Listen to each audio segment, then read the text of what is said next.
Swastiastu, Namo Buddhaya, Salam Kebajikan. Yang saya hormati, Dewan Juri, Lomba Karya Tulis Ilmiah yang diselenggarakan oleh Badan Perencanaan Pembangunan Daerah Kota Tangerang.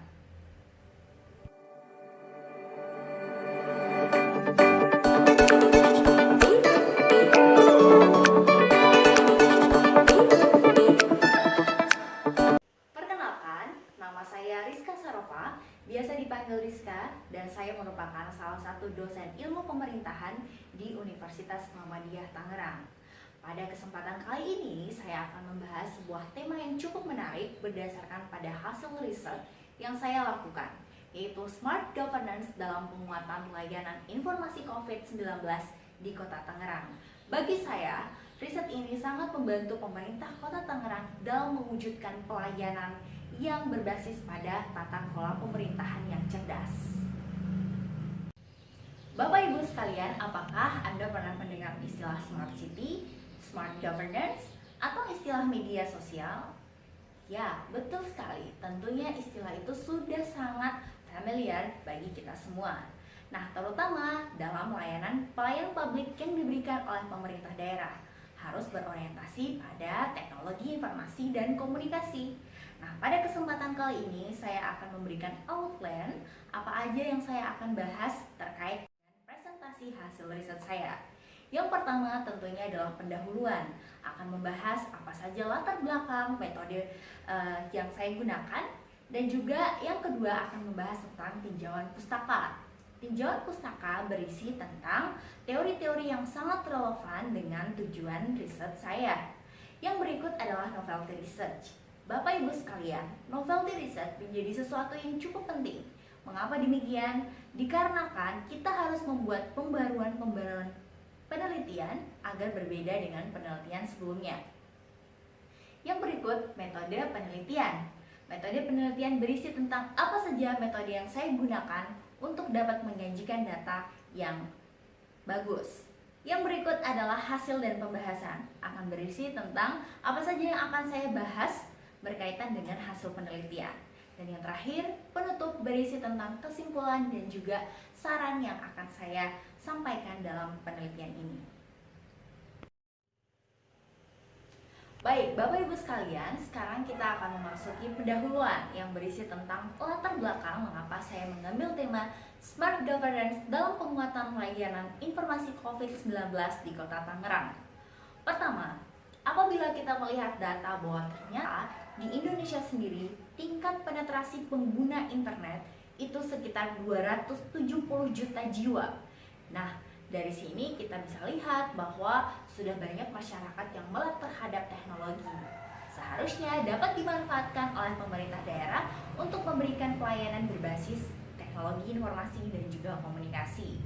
Nah, tentunya ini juga akan berkaitan dengan bagaimana pemerintah daerah harus berkonsisten untuk menerapkan smart governance. Jadi smart governance menurut Dick Entel adalah salah satu bentuk pengembangan smart service atau pelayanan pemerintahan yang cerdas dengan memperhatikan emergency, teknologi, data, dan juga yang terakhir adalah innovation. Nah, dari tiga konsep ini maka pemerintah daerah tentunya harus berinovasi untuk melakukan pelayanan publik. Salah satunya adalah penggunaan sosial media. Dalam riset ini kita fokus penggunaan sosial media yang berbasis pada Twitter. Baik Bapak Ibu, sebelumnya kita harus dulu dapat melakukan cluster apa saja aturan atau regulasi yang sudah berlaku di Indonesia dan juga di Kota Tangerang. Nah, pertama tentunya kalau di Indonesia sudah berlaku Undang-Undang Nomor 11 Tahun 2008 tentang informasi dan juga transaksi elektronik. Kalau di Kota Tangerang ada apa aja ya? Ya tentunya banyak juga, seperti Peraturan Wali Kota Nomor 22 Tahun 2019, Peraturan Wali Kota Nomor 108 Tahun 2018, dan juga Peraturan Wali Kota Nomor 2 Tahun 2016. Nah, yang paling fokus adalah tentang Master Plan Smart City di Kota Tangerang.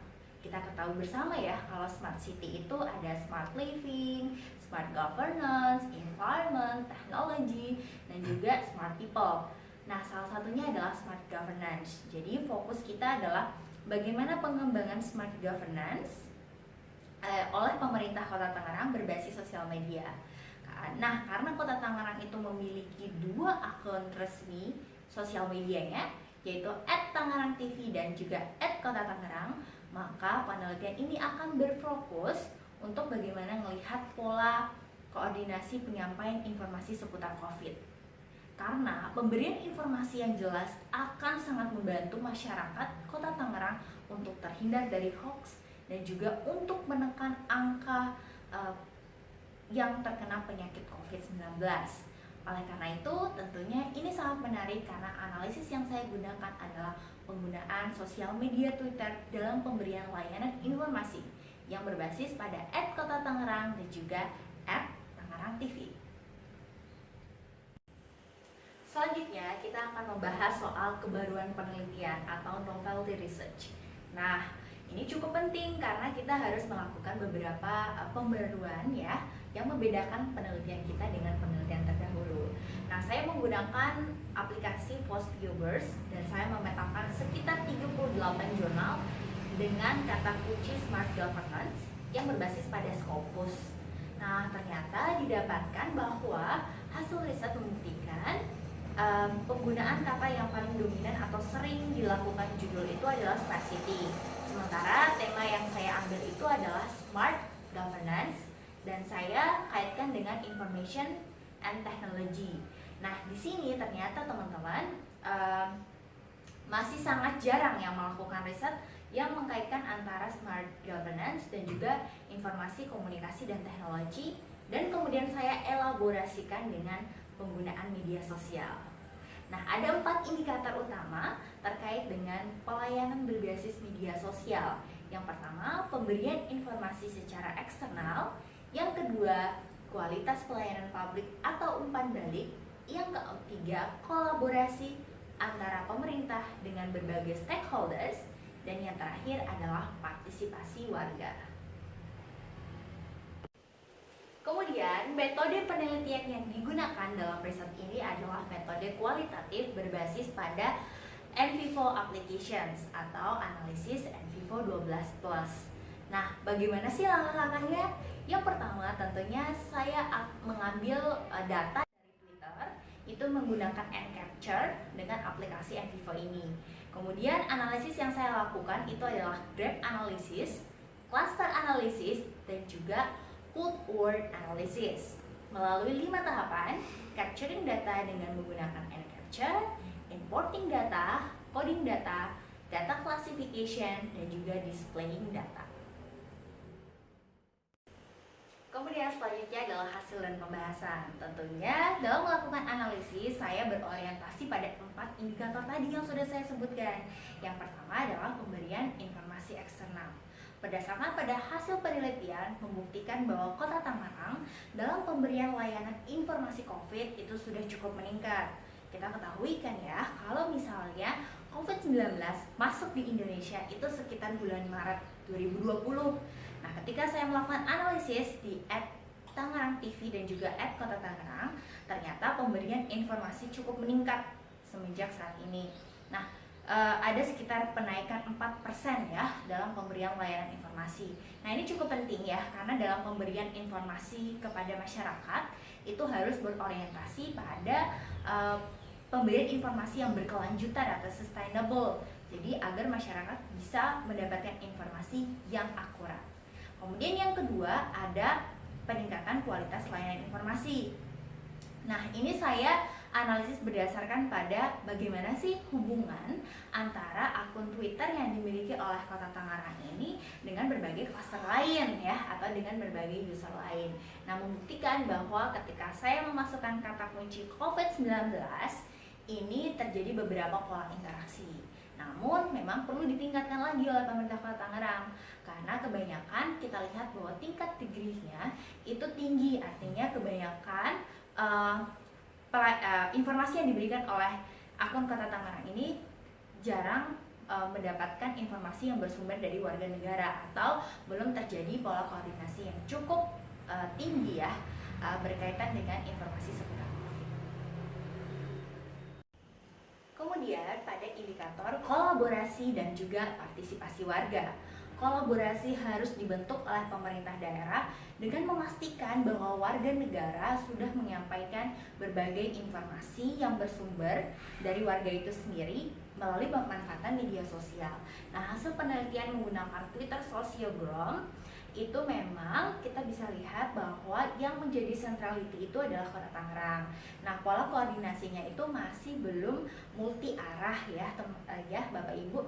Jadi sebenarnya perlu diperbaikan untuk memastikan agar berbagai instansi yang ada di Kota Tangerang, terutama Dinas Kesehatan ya yang berhubungan dengan pemberian informasi COVID untuk memanfaatkan media sosial agar warga itu menjadi paham dan menjadikan warga itu sebagai salah satu indikator dalam peningkatan kolaborasi dan juga partisipasi. Baik, kita memasuki pada sesi akhir yaitu kesimpulan dan rekomendasi. Pertama, dari segi pelayanan informasi eksternal, didapatkan bahwa Kota Tangerang dalam menggunakan sosial media sudah cukup baik, terutama Twitter. Hal ini dibuktikan dengan peningkatan layanan informasi semenjak adanya COVID-19.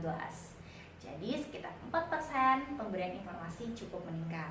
Yang kedua, dari segi kualitas informasi, berdasarkan pada penggunaan cluster analysis atau word frequency, didapatkan bahwa pemerintah Kota Tangerang senantiasa menggunakan beberapa hashtag untuk menjamin bahwa pemberian informasinya lebih mudah dipahami, seperti waspada boleh, panik jangan, atau misalnya tentang vaksinasi. Jadi pemberian informasinya sudah cukup intens. Yang ketiga adalah dari segi kolaborasi dan juga partisipasi warga, menunjukkan bahwa angka konektivitas yang terbangun belum menunjukkan closeness yang tinggi, sehingga dibutuhkan adanya kolaborasi ya atau warga masyarakat untuk ayo berpartisipasi menggunakan media sosial agar memudahkan pemerintah Kota Tangerang juga dalam pemberian layanan informasi. Dan dari sini saya merekomendasikan penguatan layanan berbasis kolaborasi dengan mengkolaborasikan swasta, masyarakat, dan juga pemerintah melalui berbagai institusi lainnya. Baik, saya rasa cukup sampai di sini penelitian saya, semoga bermanfaat dan dapat meningkatkan yang namanya layanan pemerintah berbasis smart governance. Tangerang, ayo!